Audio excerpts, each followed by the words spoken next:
Generalni pokrovitelj oddaje so prezračevalni sistemi Lunos. Originalna svežina Lunos. Vrhunski prezračevalni sistemi.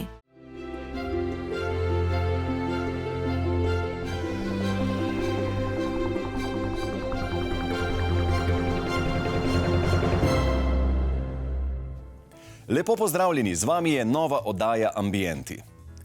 Lahko bi rekli, da bo danes naša oddaja eno samo veliko potovanje. V bleščeči ljubljanski stolpnici gremo malo na Japonsko. Nato se odpravimo čez mejo v Trst, ampak ne na kavo, temveč v stanovanje, ki si ga je z nespornim svetovljanskim navdihom prenovila slovenska arhitektka. Najprej pa je tu časovno in idejno potovanje. Izziv pri snovanju prvega današnjega objekta je bil namreč, kako elemente nekdanje kamnite hiše in mizarske delavnice vplesti v nadvse sodobno pametno hišo.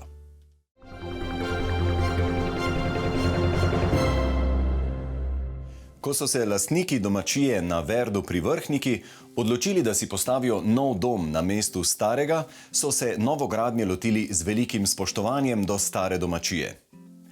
Na izviren in dopadljiv način so združili tradicijo in sodobno tehnologijo. Nastal je dom za 21. stoletje, ki ohranja domačnost starega.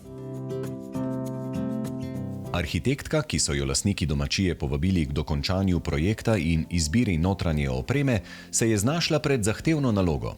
Kako vključiti elemente nekdanje kamnite hiše in mizarske delavnice v pametno hišo? To se je lahko uresničilo le z uigranim sodelovanjem lastnikov in arhitektke. V novem domu je prostor za delo in otroško igro, za hobije in vse udobje, ki ga ponuja digitalna tehnologija. Domačijo sta sestavljala dva objekta, ki so ju lastniki morali podreti, saj zaradi dotrajanosti nista omogočala smotrne obnove. Postavili so nova objekta in jima zamenjali vlogi. Tam, kjer je prej stala mizarska delavnica, so postavili hišo, na mestu nekdanje hiše pa so zgradili večnamensko delavnico. Skupna kvadratura obeh objektov je okoli 300 kvadratnih metrov. Vselili so se pred približno 4 leti. Odločili so se, da bodo ob podiranju poskušali ohraniti vse, kar ima za njih trajno vrednost, in to znova uporabiti pri gradnji novega doma. No, ta hiša je pravzaprav ima vrsto značilnosti. Ena od njih, ki je meni stopila v oči, je ta, da se je upoštevalo tradicijo, da se je uporabilo veliko od starih objektov, hkrati pa, če se samo ozrem, pa tisto, kar vem, veliko sodobne tehnologije, svetla, moderna. To se je združevalo. A se je vam to zdelo, verjamem, da ste sprejeli, ampak kako ste gledali na ta proces? Ja, pravzaprav prvi stavek je bil strani lastnikov točno ta. Mi moramo pobrati, kar se da pobrati iz starega, tradicionalnega in vplesti v novo. Tako da začeli smo z gledanjem vseh predmetov, ki so v hiši ostali. To je bila ena bivša delavnica lesarska, tako da je bilo en kup enih stvari, en kup materialov, ful dobrih stvari, ki jih je bilo res škoda ne uporabiti naprej. Potem je pa to spet tak dolg proces, da vmes vedeli smo, da hočemo moderno hišo v vsakem primeru, potem pa kako te stvari uvleči noter, kam točno postaviti, smo pa malo pustili za pol, ker potem najprej misliš, to bom vse razstavil, potem je hiša muzej in ni tako enostavno, ampak daš določenemu predmetu prednost, in češ, ok, tega ja, tega ne, tega damo tam, in je potem to se razvilo v nekaj, kar je zdaj prišlo ven, kar ni tisto, kar je bilo čisto na začetku mišljeno. No. Tudi prej sta stala dva objekta, bliže ceste je bila domačija hiša, stran od ceste pa delavnica. Seveda logika narekuje, da bi bilo ravno obratno, ne, valjda damo k cesti tisto, kar je bolj hrupno in ti deluje kot ena zaslomba napram privatnemu delu, tako da smo samo objekta zamenjali in s tem pridobili pri tem osrednjem glavnem objektu to, da si res odmaknjen, da imaš eno intimo, da ne gledaš na ulico. Prvi objekt ob cesti je delavnica, ena taka večja garaža, garažna vrata, kjer te dejansko vodijo v en velik prostor, ki je tako lično urejen, da včasih kdo od nas nima lastnega stanovanja tako pospravljenega, kot imajo pri tej družini že delavnico, pa še en dodaten prostor za shranjevanje stvari. Potem pa gor dvovišinsko odprta, ista delavnica je v resnici odprta do slemena z eno dvižno ploščadjo, da lahko tudi materiale pospraviš gor višje.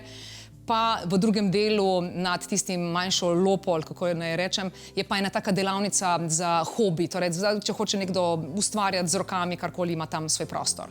Vmes je nadstrešek, ki povezuje oba objekta in potem ta osnovni objekt, v katerem smo zdaj, kjer je pa, da rečem, klasično bivalna hiša, osnovni prostor v pritličju odprt, jedilnica, kuhinja dnevna, en velik tehnični prostor, ker je hiša relativno zahtevna iz tehničnega vidika. Potem ena zabavna odprtina med pritličjem in nadstropjem, kjer svetloba preseva dol iz visoko zloženih strešnih oken. Zgornja etaža mišljena za spanje, polovica za starše, polovica za otroke, z obema kopalnicama in iz starševske kopalnice in spalnice izhod na teraso. Med obema otroškama sobama imamo ene take posebne lojtrca, stopničke za igralnico, ki je nad obema sobama.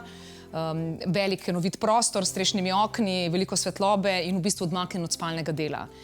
Pri starših imamo pa tudi tako dvovišinsko razdeljeno spalnico, kjer v drugem delu je ene sorte wellness, skratka malo večja banja za počitek, za branje knjige, vse je ubito v lesu, tako da je občutek res domač, prijeten, tako prav želel bi si človek se tam malo pocrkljati. Solastnika domačije, ki se ji po domače pravi Prčovnari, smo vprašali, kaj ga je vodilo pri odločitvi, da ohranijo dele ostaline nekdanjega doma. Ja, neko generalno prepričanje, vsaj moje, je to, da to, kar so se naši predniki recimo trudili pa ustvarjali, da se to nekako proba obdržati, reciklira ali kakorkoli, v glavnem, da se ponese naprej v novo generacijo. Zdaj, ko smo hišo podarili, smo seveda tekom rušitve najdeli marsikakšno zanimiv detajl, od nekih letnic gradnje do materialov in tako naprej. Recimo zanimiv material se je pojavil kamen.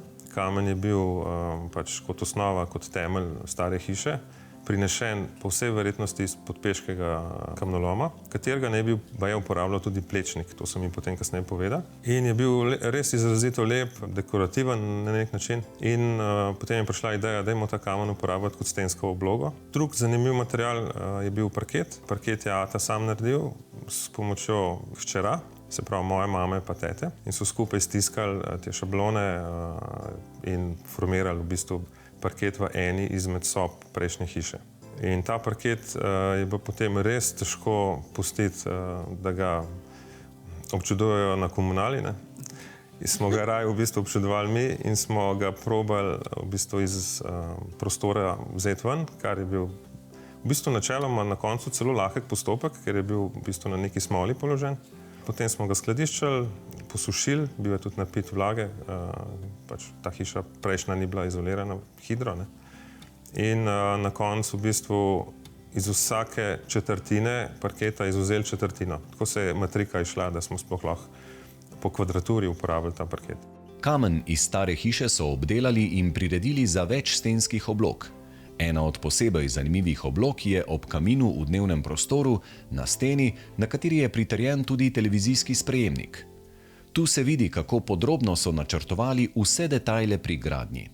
Kamin je že itak lebdeč, torej ga sploh ne naslanjamo na tla, ampak je vpet v steno. Zadaj so kamni, ki imajo zelo, zelo močno zgodovino. Vogal, ne, torej dobesedno vogalnik teh kamnov je pa narejen tako, da smo dejansko kamen odrezali, še odrezali pod kotom, zalepili skupaj in naredili, praktično zračunali, kateri kamen bo A, B, C, D, ne, kako bojo šli po vrsti, da se bo to vse išlo in noter še vgradili en delček inštalacij. Tako da zgodba za 3 dni dela, da smo si ta vogal naredili tako, kot smo hoteli. Hiša skriva še veliko premišljenih rešitev povezanih z zvokom in osvetlitvijo. Strop v dnevnem prostoru je izdelan podobno kot v zvočnem studiu, željo, da v prostoru ni odmeva. Luči na stopnišču so umestili na točno določena mesta, pri čemer so predvideli višino in kot, pod katerim bo padala svetloba na stopnice. Solastnik je s pridom uporabil sodobno tehnologijo, ki omogoča upravljanje ključnih bivalnih pogojev v hiši. Živeti v hiši tega ranga, velikosti mislim, pa raznih sistemov, ki so vgrajeni v to hišo, mislim, da brez neke pametne strukture v ozadju je kar težko. Ideja je bila, da hiša v bistvu nekako sama živi v smislu odzivnosti na vremenske razmere pa pogoje na splošno. Tako da smo v bistvu štartali že v osnovi za pametno inštalacijo, ne. Se pravi, vsa svetila so programirana preko pametnih inštalacij, pomeni, da se lahko igramo z različnimi ambienti, če želimo, oziroma sama avtomatika poskrbi, da prehajamo iz dnevnega v nočni pa večerni režim. Potem avtomatski sistemi dvigov, žaluzij, pa strešnih rulet, pa vsega tega, kar bi načeloma mogel vsak dan zjutraj potem pritiskati ali pa zvečer spuščati, če bi hotel se to ročno iti, ne. In je to kar nekaj dela, recimo, da se reče, pri točnih enotah teh elektronskih naprav, ne. Ogrevanje samo je talno, imamo toplotno črpalko, bazirano na vrtini, na vodi. Je spet vodeno preko pametne inštalacije, kjer se določajo temperaturni režimi, offseti, se pravi, kdaj so vklopi, izklopi. Podobno je z ohlajenjem objekta. K sodobnemu načinu življenja spada tudi skrb za čist in primerno vlažen zrak. Danes tega ne zagotavljamo samo z odpiranjem oken, ampak na sodoben način s prezračevalnim sistemom. V tej hiši so zunanje enote skrite tako, da jih pravzaprav na prvi pogled niti ne vidimo. Kar se osvetlitve tiče, smo sledili naravni svetlobi. Se pravi, na eni strani veliko odprtih površin, okenskih, da dopuščamo v hišo veliko zunanje svetlobe. Po drugi strani smo hoteli naravno svetlobo obdržati tudi znotraj, ko imamo umetno osvetlitev, ne. In zato smo šli v halogensko smer, ne v LED, ki je pač baziran na elementih, ki niso naravni, ampak smo se držali nekje ognja, ne. Se pravi, halogen, poln spektr svetlobe, prijazno do očesa, prijazno do počutja. Pravzaprav ne preseneča, da nekdo, ki je tak poznavalec sodobne digitalne tehnologije, najde svojo sprostitev v delu z lesom. Od vseh naravnih elementov mi je najbližji les. Verjetno je to neka dediščina od ata, ate je bil mizar, poklicni mizar, potem tudi projektant veliko za stole in te opreme, tako, no. In ja, skozi se je delal nekaj z lesom pri nas doma in vedno je imela hiša zraven delavnica, ne, kot nek support objekt sami hiši. Ker je to tudi ene vrste hobi moj, ne. Jaz se s tem poklicno ne ukvarjam, ampak zelo rad pač se ukvarjam z lesom. Bom rekel, mi diši ta prah, kar mi pa recimo aluminij ne, a ne, tako, če primerjam elemente med sabo. In potem ustvarjamo noter pač razne te neke dodatke okrog hiše, zdaj z Jakatom, starejšim sinom, delava Titanika, tako, se malo s tem hecava. Teja, a imate vi kakšen svoj kotiček v tej hiši? Ja, pa ga imam res. Ni v hiši, je v gospodarskem objektu, zgoraj nad kolesarnico, je en prostor, ki je pa res moj. En tak zen kotiček, v katerem res v miru lahko ustvarjam naravno kozmetiko. Zelo rada kaj iz gline ustvarjam. Tak res ustvarjalen, miren kotiček. Imajo dovoljenje v vstop ali morajo prej poklicati? Ne, imajo dovoljenje, ampak nekako se mi zdi, da že po občutku vejo, da ko se enkrat ja umaknem, da me pustijo pri miru.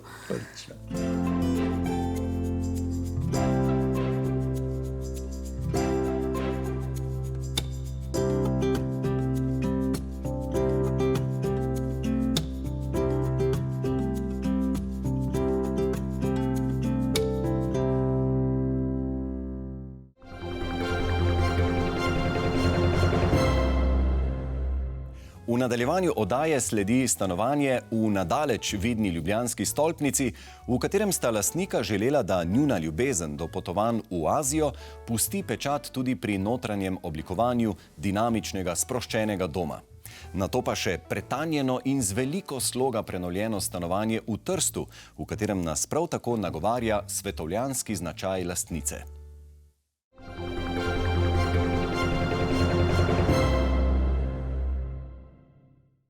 Generalni pokrovitelj oddaje so prezračevalni sistemi Lunos.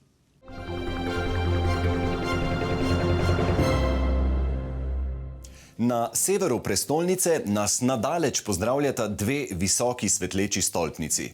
Zlata dvojčka z 21 nadstropji. Precej visoko od tal smo naleteli na mladostno stanovanje, v katerem ne manjka kreativnih ter inovativnih oblikovalskih rešitev. Od prilagodljivih kuhinjskih elementov do funkcionalnih pohištvenih dodatkov, ki optimizirajo prostor na presenetljive načine.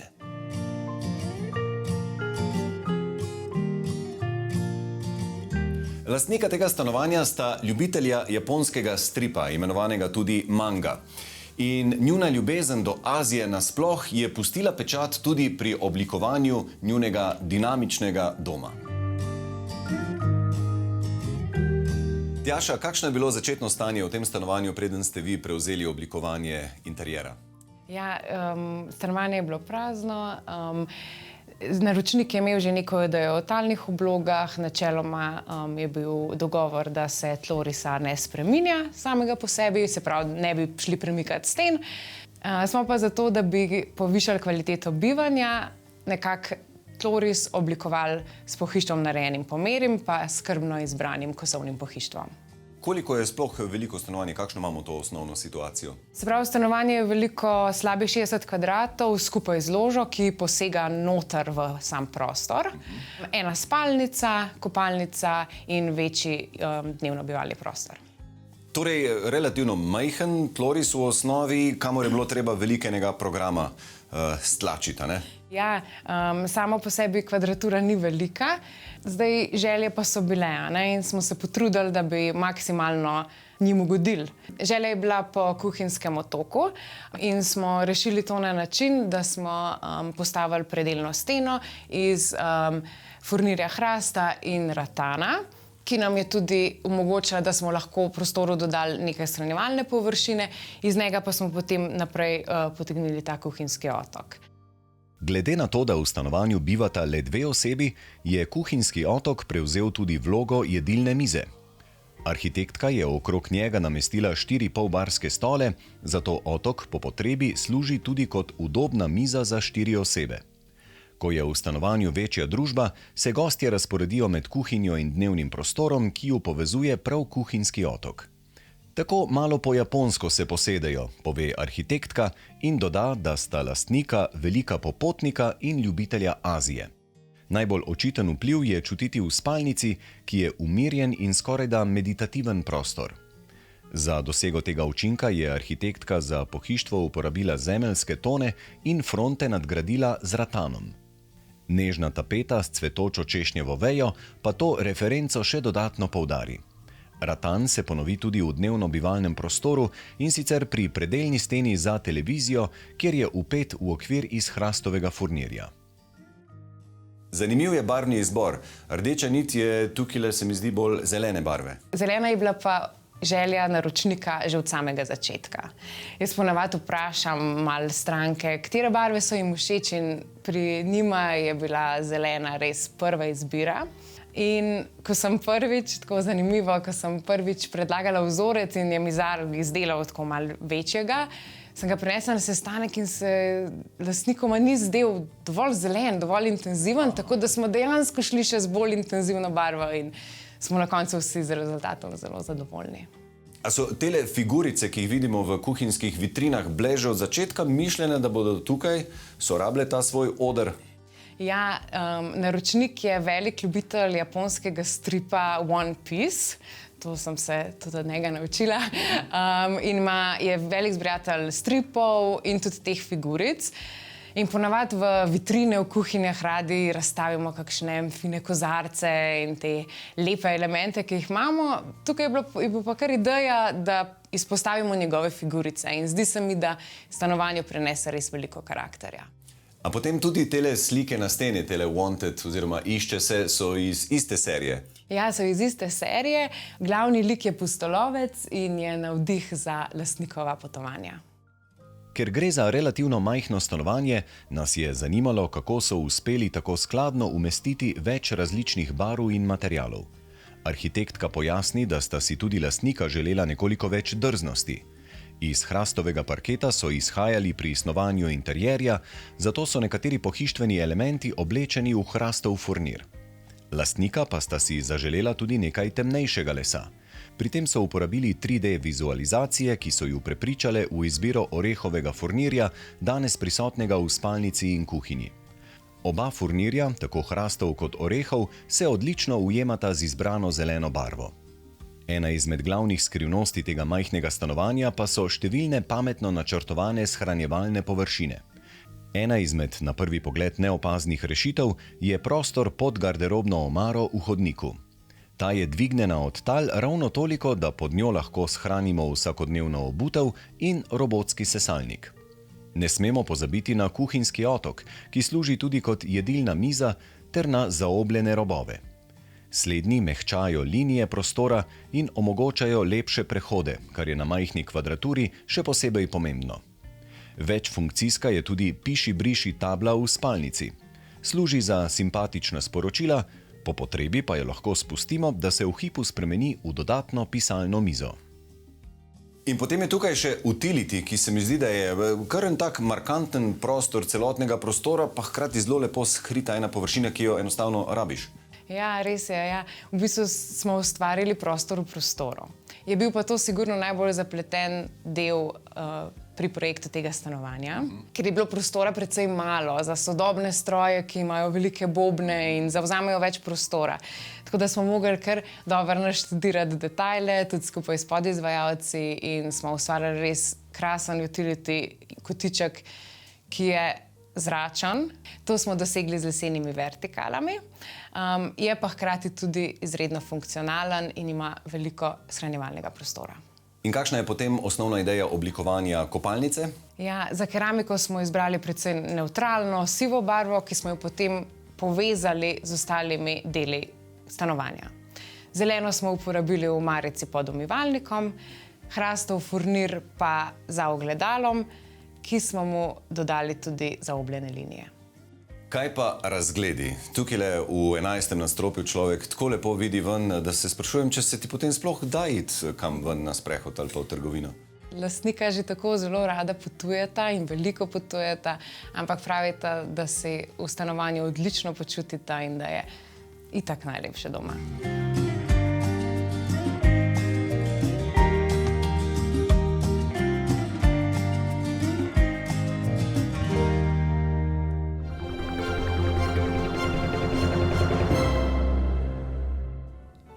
Ko se vrnemo, pa skočimo še v Trst na kavico.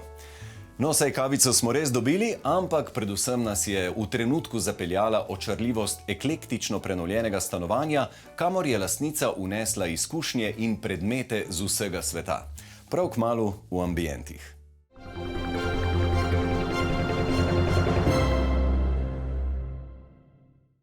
Generalni pokrovitelj oddaje so prezračevalni sistemi Lunos.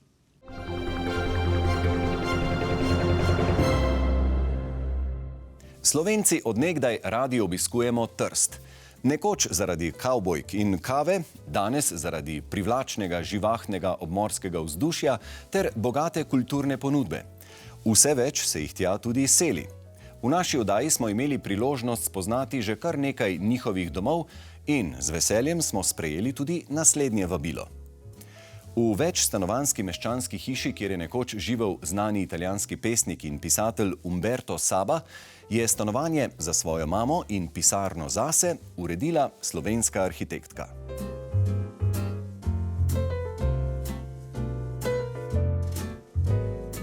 Zdi se, da je vsak prostor v tem stanovanju drugačen ambient, drugačna kulisa, drugačna scenografija za različne občutke. Predvsem gre pa za zelo bogato, pogumno in zelo dobro premišljeno zmes premnogih elementov, od katerih nam ima vsak kaj povedati.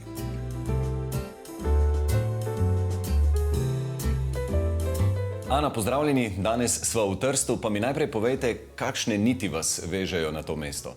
Pozdravljeni. V glavnem tako je, družina Gruden, pa Grudni smo večinoma izhajamo iz Nabrežine, ki ni daleč od Trsta. In tudi moja družina izhaja iz teh koncev. Kot otrok sem pa živela, veliko časa sem preživela v Sežani pri svojih starih starših, tako da mi je bil Trst blizu. Naučila sem se italijanščino že iz italijanske televizije, ker so imeli tam boljše filme na kanalih in to okolje mi je kar domače. In tale hiša, kakšno zgodovino ima ta stavba? Ta stavba je zelo zanimiva stavba, poznana je predvsem zaradi tega, ker je tle živel italijanski pesnik in pisatelj Umberto Saba.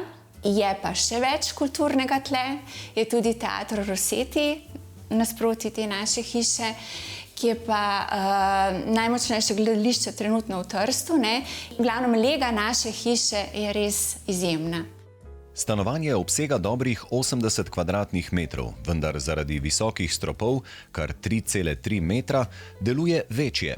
Občutek prostornosti mu dajajo tudi ogledala in premišljeno zastavljen tloris. Ja, prostori so tako razporejeni, da je stanovanje ohranilo čim večjo prehodnost. Meni je zelo všeč, če je možnost povezave med spalnico in kopalnico. Tako da sem izkoristila vrata ob kopalnici.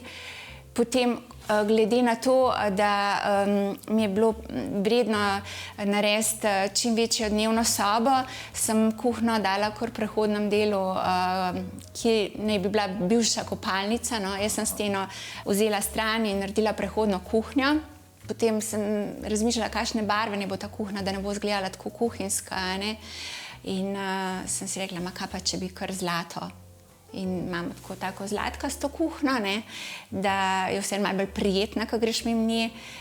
Ni kaj dosti bilo možnosti prerazporejati. V glavnem spalnica, čim bliže kopalnici, dnevni prostor povezan s spalnico, kuhinjo in še drugo sobo in en majhen WC na vhodu.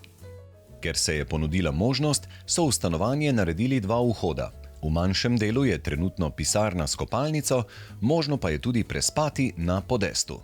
Tukaj so te stare stopnice, ki sem jih zagledala pri mojem prijatelju že pred 9 leti in sem jih večkrat probala že vgraditi in ljudi prepričati, da jih nekam prodati po domače. Ja? Ampak zgleda, da so čakali prav name, ker se je tale dimenzija slučajno idealno izšla in so pristala tukaj. Čudovito. Ograja tega podesta je pa iz Berlina. Tele šprikalce, kaj pa drugega. Ja, ki jih je pa moj slovenski kovinar lepo skombiniral, tako da deluje to ena celota in pač dodaten prostor. Sicer pa se res ne bojite kombinirati veliko materialov, veliko barv, vzorcev, veliko eklekticizma je tukaj prisotnega. Ja, pri tej prenovi, kot pri vseh prenovah, vedno rečem te stvari, ko so fiksne v stanovanju, kot so parketi, vrata, keramika, naj bojo kvalitetne. Ostalo pa je lahko glede na finančno stanje naročnika bolj pomično ali pa spremenljivo. Kot so že omenila bližino Sežane in mojega otroštva, me je tukaj inspiriral spomin na mojo babico, ker mi smo živeli takrat v eni hiši, sicer jaz sem rojena v 70-ih letih, ampak tista hiša je bila pa narejena v 50-ih in v 60-ih in takrat so bile tako ponovadi, vsaka soba je bila druge barve, druge pastelne barve. In zdaj sem si pomislila, je pa možno to spet malo oživiti, pa prinesti spet v prostor. In kot vidite, je bila ta neka barvna kombinatorika teh pastelnih barv tle ena od niti. No, je pa še nekaj, kar jaz rada zmeri naredim pri mojih prenovah. Tako kot pravijo pri poroki, da je fajn, da imaš nekaj novega, nekaj starega, nekaj izposojenega, pa nekaj plavga. Tako tudi jaz rada malo pokombiniram stvari, da naredim kakšne stare stvari vzamem, pa potem tudi seveda nove, potem kakšno podarjeno stvar dam. Tle pa slučajno je pa res celo plav tepih in plava miza. Številni kosi pohištva so posebni in pripovedujejo zanimive zgodbe. Naprimer, jedilno mizo, ki je srce stanovanja, je arhitektka uporabila pred 13 leti že pri opremljanju nekega drugega stanovanja. Ko se je lastnik kasneje preselil, je mizo odkupila nazaj in zdaj je svoje mesto našla v Trstu. Druga miza pa je nastala iz starih šivalnih strojev.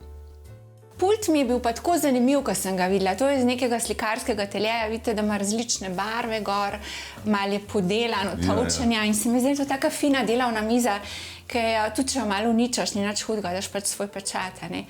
Je pa tudi dosti prijetna, ker je ozka in dolga, tako da lahko veliko stvari na njo odložiš. Mize, na katere ne moreš nič narediti narobe. Nič. To je pa kitajska omarica, ki je zelo zanimiva, tako da je brez šraufov narejena. Ne? Tole je vse takole, a vidite? Wow. Ja? To je zelo stara kitajska omarica, je pa na vratih, na vsakih vratih je drug letni čas. Poletje, pomlad, jesen in zima, tako da Bog ve, koliko je stara ta omarica. Jaz imam rada recimo te kose, ki so starejši od nas in upam, da nas bodo tudi preživeli. Ja, nas bojo, ja.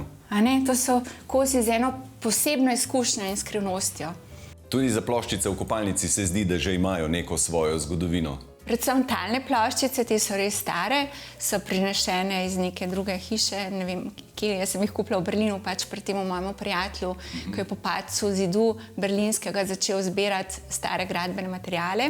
No, te stenske ploščice, tako imenovane metro ploščice z brušenim robom, pa so po dizajnu iz Francije, iz metrojev, a ne.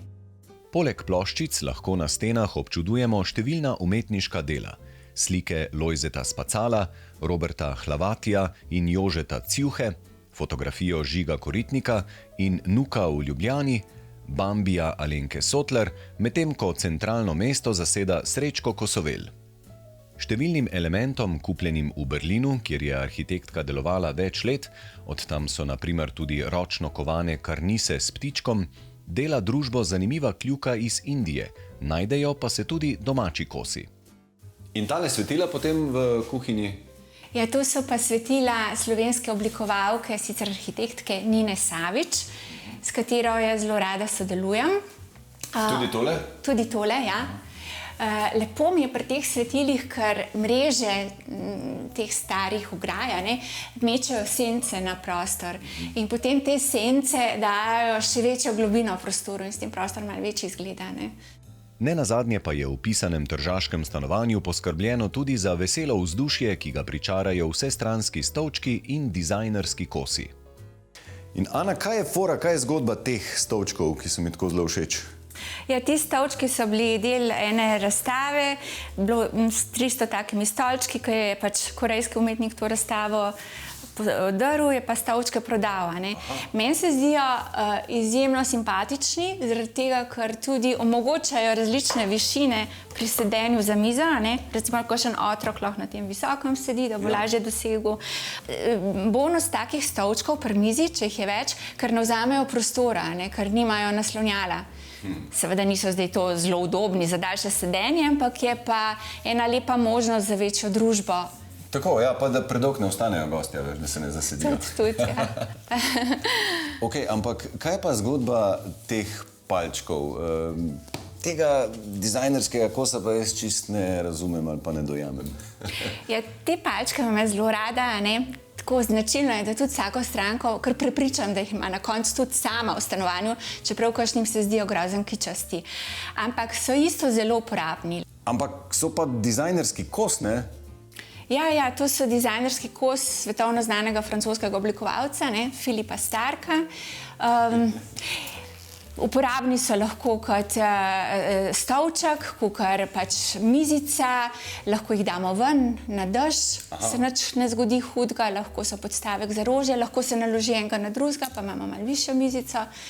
Vsekakor pa se mi zdi, da tako veselo delujejo. Ker je vse ostalo tako lepo elegantno in eklektično, en palček res ne more škoditi, ne prinese samo veselje. Ne more škoditi, malo kiča naredi življenje bolj zanimivo. Lepo.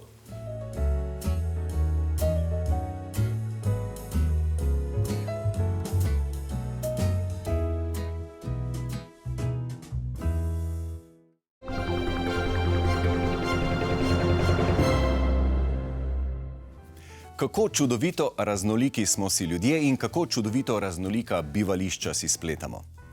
Ko domišljija sreča znanje, navdih dobi voljo, vesolje doda nekaj sreče, pa morajo na koncu svoje še vedno opraviti človeške roke.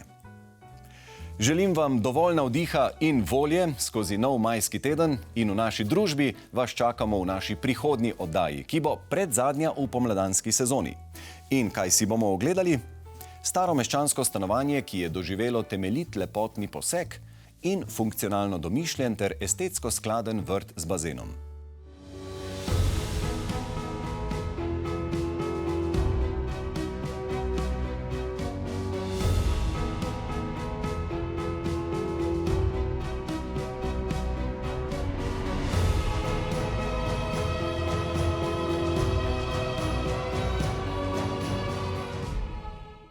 Generalni pokrovitelj oddaje so prezračevalni sistemi Lunos.